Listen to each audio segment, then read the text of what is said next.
guys, and welcome to another video. Thank you once again for tuning in. I know it's been a while since my last video, which was I think the first trimester update, which was very late, by the way. So much has happened since then. If you're still with us, I appreciate you for staying, for tuning into this video. I did want to update everybody on everything. Baby True is here. I'm gonna try to go back and update you all from the second trimester up into the delivery, to the delivery up until now. So we left off with the first trimester update. I never got around to doing the second trimester, third trimester update, or the delivery vlog. But for the second trimester, there wasn't much to update on, other than I did gain a lot of pelvic pain. That was the bulk of my issues in the second trimester and the third trimester. Second trimester, I did fail my first glucose test, and I had to take a 3-hour glucose test, which came back just fine. I did do my own maternity shoot, which turned out really well. I'll share some pictures of that as well.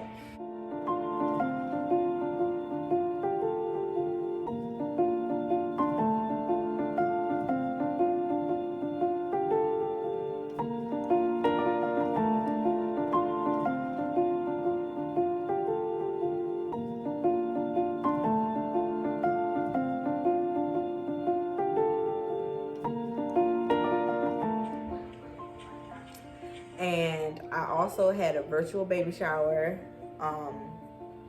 which went very well. A lot of my family and friends tuned in. It was nothing but love and support, and we had a good time, to say it was virtually. I really enjoyed it.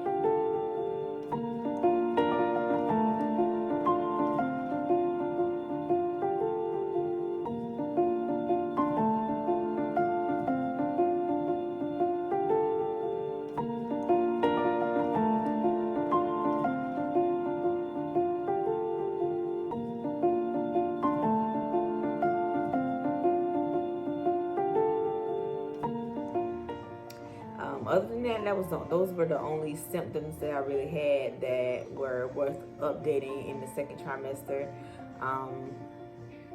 I did a prenatal massage in the second trimester, which was amazing. I do recommend to anybody who is pregnant, get a massage. It was the best that I ever had. For the third trimester, it got interesting. Around 32 weeks is when I started having false labor. So I also did gain prenatal depression, and so I was put on some medication, which I was told wouldn't cause preterm labor, but from my own research, it did say that it was known to cause preterm labor. And I did notice that every time I would take the medication is when I would have false labor. And I'm not talking about like Braxton Hicks contractions or anything like that. I'm talking about false labor where I'm having contractions from 10 to 5 minutes apart, for hours at a time. Get in the tub sometimes wouldn't ease it. Sometimes it would. I did buy a birthing ball to help with the lower pelvic pain around my second trimester, and that did help a lot. But I did notice that around 32 weeks is when I started having issues with depression and taking the medication, and then false labor. And it was about every other day. So I did know that once I started having that she probably would not come on her due date, which was June 13th. And she did not wait until her due date. My labor is a whole nother story, and I will share that as well, but it was very interesting.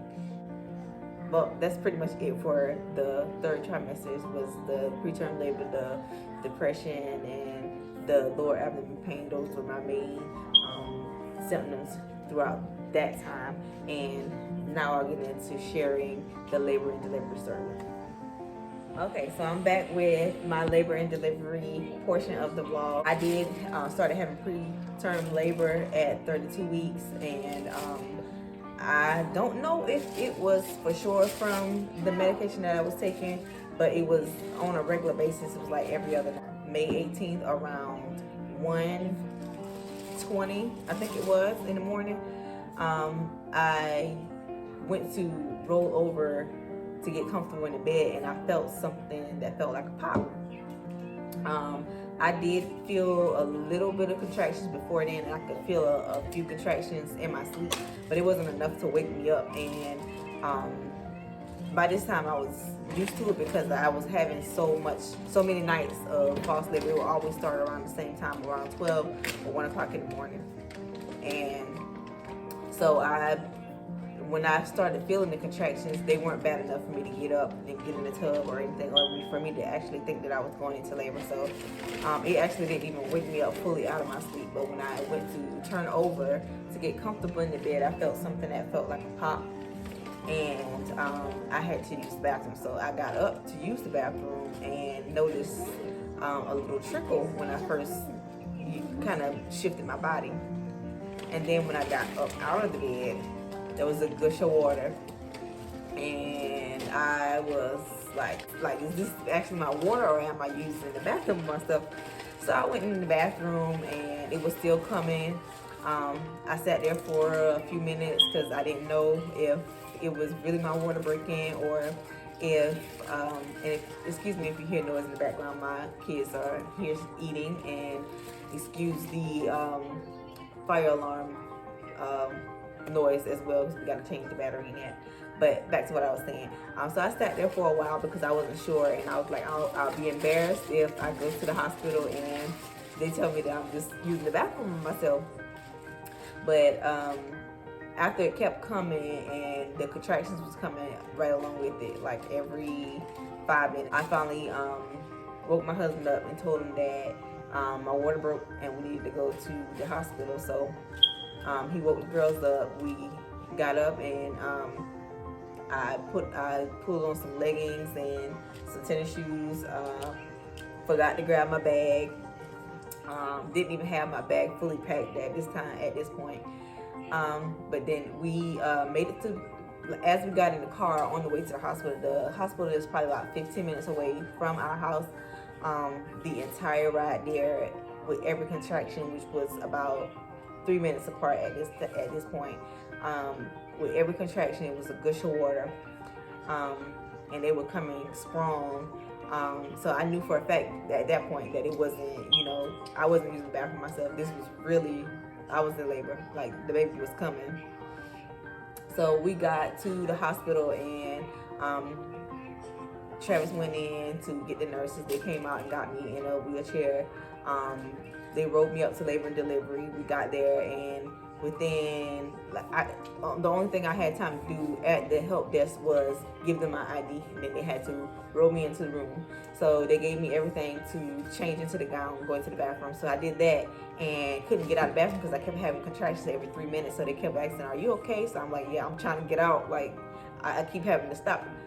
So by the time I got to the bed, they checked me, and they were trying to hook up the IV and everything, and they were asking me questions. I didn't do the intake paper or anything at this point. They were trying to get the intake papers right so that I could fill them out. But they were trying to hook me up to everything. They checked me, and when they first checked me, I was already at a 6. And then they started moving like pretty fast and started kind of, being in a rush. And while they were trying to hook the monitors up to me to check her heartbeat, they had trouble getting in. They kept moving in and kept telling me to flip to my left, flip to my right, get on my hands and knees, on my back, on my hands and knees, because she was coming down quickly. And so they asked that I want an epidural, and I was like, yes, if I can. And so they immediately called so they could get everything prepared so they could be on their way up. They way up to labor and delivery. They got the IV in, but they were still at the time trying. One of the nurses got the IV in, the other nurse was still trying to keep her heartbeat on the monitor because she kept moving. She was coming down the canal just that fast, and they were like, "We're gonna have to hurry up because this baby's moving quick." So we they told me that my doctor wasn't on call, so another doctor was on call. So when she came in a few minutes later, they said, "Lay back on your back. She's gonna check you to see where you are now." And she checked me and she was like, "You're ready. Like, it's time to push." And one of the nurses said that, "I'm sorry, you're not gonna be able to get the epidural." And I freaked out because I got so scared. I thought it was gonna hurt. I thought it was I was gonna be in so much pain. But she's like, "You're fine. The bulk of it is over. Like, you got through the contractions. It's time to push now. Just push." And so the doctor was like, "The next contraction, just push with everything you got. Just push." Within that contraction, I pushed one time and her head popped out. Within that same contraction, I took a deep breath, pushed again, and she came. And it was just that simple. I didn't have time to cry, to scream, and it really didn't hurt that bad. Like, I thought it was gonna be way worse than what it was. But she came and she was so calm. Like, she didn't cry. She did a little whimper when she first came out, and they gave her shots. She didn't cry. They gave her 2 shots. She didn't cry. And so I was like, "Is she okay?" And they was like, "Yeah, she's just a calm baby. She's just not crying." Our girls had to be there with us. They just missed her being delivered. Their back was just turned to me, and they were on their way out. One of the nurses was walking them out of the door at the time because I said I didn't want them to be in there while I delivered her because I didn't want them to see that. So they had literally just turned their backs when her head came out. Everything moves just that fast. From the time that my water broke was like at 1:20 a.m. and she was born at 3:18. That's just how fast everything moved. I didn't have time to do my intake paperwork. I had to do it backwards and fill out the paperwork after she was born, and they rolled me right from labor and delivery to the recovery room and everything. That's just how fast everything was. She was 5 pounds, 7 ounces, but she was healthy and beautiful, and we love her so much. And she is now almost 4 months old, so that has been, her birthday was May 18th. She was born on May 18th. Her due date was June 13th. She came 3 weeks early.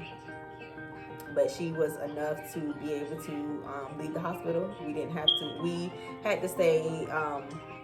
They were going to discharge us the very next day, but because I had originally had an appointment scheduled that Thursday to get a Group B script, and that was when my next prenatal appointment would have been, but I didn't get a chance to make it there, and I didn't get to get everything done, so they wanted to monitor us an extra day.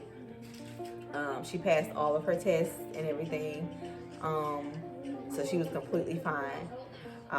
We were discharged the 3rd day, and everything was fine up until her first. She had to have an appointment within the first 24 to 48 hours, and at her first appointment, she was sent directly from the doctor to the hospital to be admitted, which was another issue because the hospital we delivered at wouldn't take her back, and we had to find another hospital. Her jaundice levels was going up, and it was going up fast, and she was 1 number away from having to have a transfusion by the time she actually got admitted to the other hospital. So that was pretty traumatic, and I cried so much during those days. We all cried. She had to be in the NICU for 2 days. She also had lost weight during that time, so she was down to 4 pounds. And so they wanted her to gain at least 5 pounds once again to be released, and make sure her jaundice levels had gone back down. So they did within that 2 days, and she was released. I was able to stay with her the second night. The first night I was not able to stay, but I did stay in as late as I could. But they didn't have a room available that night, and that was the worst night ever. I did not want to leave her at that hospital by herself, but they did hook her up to the camera where we were able to see her from my phone, and I watched that camera pretty much all night. I got no sleep, and they told me, they was like, she's in good hands, and they were very nice. They were very kind. They did ease a lot of my anxiety, a lot of my stresses, but that's my baby, so of course, you know, I was still worried. But after that experience, she has been fine. She is growing, thriving, and just so smart and beautiful, and we all love her so much. We'll introduce her, and I will share from birth up until now. She is just the best baby. She wasn't a bad baby at all. She is pretty much sleeping through the night now. She has been pretty much sleeping through the night from 2 months, probably a little before 2 months. A little before she turned 2 months, actually, she was probably sleeping through the night. She was breastfed from the bottle, and formula fed. Because of her weight, they had me supplemented with formula so that she could keep her weight. And so she is growing. Her last appointment, she was 10 pounds. So she's growing. Her lengthwise, she's not on the growth curve yet, but weight-wise, she is there, and she is on the right track. So she was a preemie, but she is 3 months, almost 4 months, and thriving and doing well. And like I said, I'll share some clips of her. Sorry it took so long for me to update. Thank you all for tuning in once again. And I have a lot more to share on this channel, which I will update you all on as well. But I just had to update you all on Baby True, and let you all know how the remainder of my pregnancy and my delivery and everything went, and how she's doing now. Thank you once again, and stay tuned for more videos. Like, comment, and subscribe.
Who's that pretty baby? Who's that pretty baby? That's Truey. It's you?